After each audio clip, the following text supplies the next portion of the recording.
আসসালামু আলাইকুম এভরিওয়ান, সবাই কেমন আছেন? আলহামদুলিল্লাহ আমি ভালো আছি। আশা করি আপনারা সবাই ভালো আছেন। আবারও চলে আসলাম আপনাদের সাথে নতুন একটা ভিডিও নিয়ে। আজকে দুপুরে আমি কচু থেকে কিছু ডগা কেটে নিয়ে রান্না করব, এই জন্য আপনাদের সাথে শেয়ার করতেছি। এই কচু গাছটাকে আপনাদের ওদিকে স্থানীয় ভাষায় কী বলে আমাকে কমেন্ট সেকশনে জানাবেন। এরপর আমি সকালে খাওয়ার জন্য কিছু ডিম সিদ্ধ করে নিচ্ছি।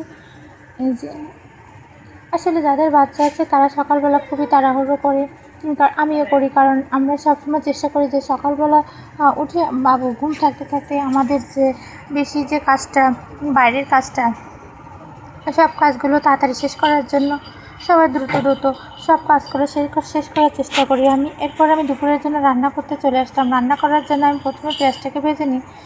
আমি সাধারণত পেঁয়াজ বেটে রান্না করি, কিন্তু আজকে আমার পেঁয়াজ বাটতে ইচ্ছা করছে না, এই জন্য পেঁয়াজটাকে কুচি করেই রান্না করে নিচ্ছি।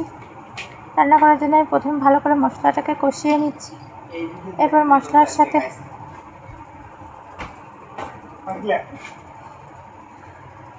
সাথে সামান্য পানি দিয়ে মশলাটাকে ভালো করে কষিয়ে নিচ্ছি। এরপরে আলুগুলোকে দিয়ে দিচ্ছি।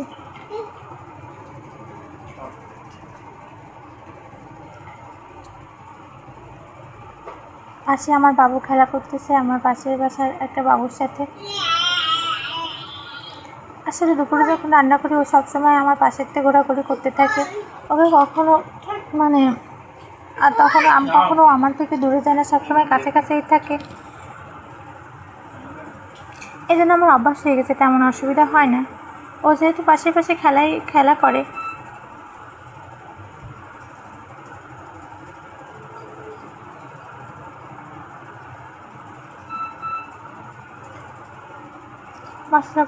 মশলার সাথে আলুগুলোকে ভালো করে কষানো হয়ে গেলে এবার আমি মাছগুলোকে দিয়ে দিচ্ছি। আমরা ছোটোবেলায় দেখছি আমাদের আম্মা, নানু, দাদুরা সবসময় মাছ মশলার সাথে কষিয়ে তারপরে মাছটাকে উঠায় রাখে, কিন্তু আমি সাধারণত মাছটাকে উঠায় রাখি না। আমি মশলা কষানো সব কিছু কষানোর পরে শেষে মাছটা দিই, এরপরে আমি মাছটাকে ওর ভিতরেই রেখে দিই।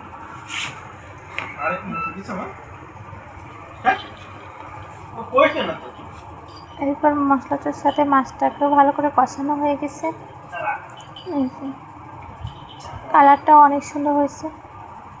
এরপর আমি ঝোলের পানি দিয়ে দিচ্ছি। ঝোলের পানিটাকে একটু ফুটে ওঠার পরে আমি কচুর ডগাগুলোকে দিয়ে দিব।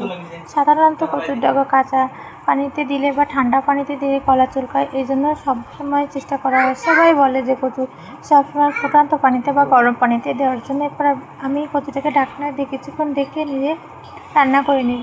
এই যে কচুটা প্রায় আমার রান্না করা শেষ হয়ে গেছে।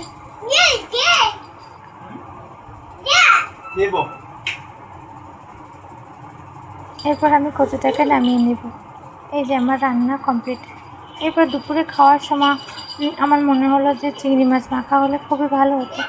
এই জন্য আমি কিছু কাঁচা পেঁয়াজ, কাঁচা মরিচ আর কাঁচা পেঁয়াজ আর কাঁচামরিচ ভেজে নিয়েছি, আর কিছু কাঁচা নিয়েছি, সাথে কয়েকটা চিংড়ি মাছ একটু পানির সাথে লবণ হলুদ দিয়ে সিদ্ধ করে নিয়েছি। নিয়ে এই যে চিংড়ি মাছটাকে মেখে নিচ্ছি। এই যে মাখা কমপ্লিট। এবার আমি দুপুরের খাবার খেয়ে নেব।